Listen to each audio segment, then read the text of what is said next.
When you picture Doctors Without Borders, what do you see? Do you picture someone who looks like me? Helping someone who looks like me. This is a fundraising poster MSF Norway used in 2006. And we've been using pictures like this for a long time, including pictures of me.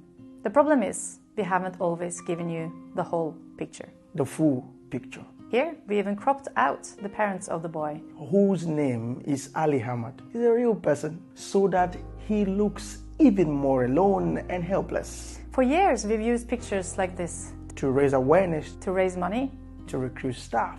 But today, we recognize that these images propagate a single story and perpetuate racist stereotypes of so-called white saviors and powerless victims. But Doctors Without Borders has always been Nigerian without borders, Kenyans without borders, Filipinos without borders, Haitiens sans frontières, Mexicanas sin fronteras. सीमा रहित हिंदुस्तान नेपाली बिना कुनै सीमाना سوريون بلا حدود. We just haven't focused on them as much as we should have. So, you might not know that of all our colleagues around the world, the largest number are from South Sudan.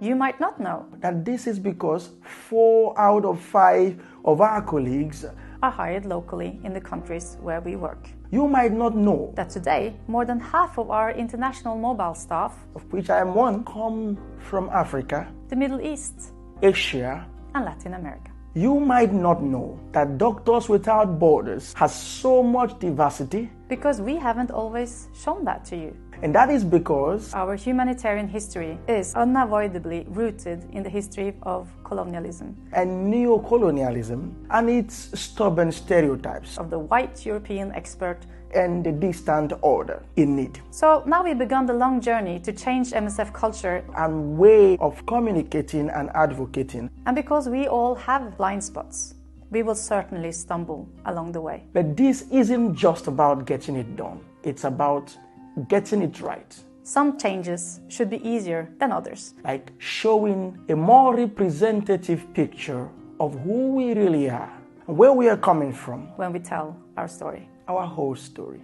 Of course, that story still includes people who look like me. Because that is still true. However, white people shouldn't be the center of every story.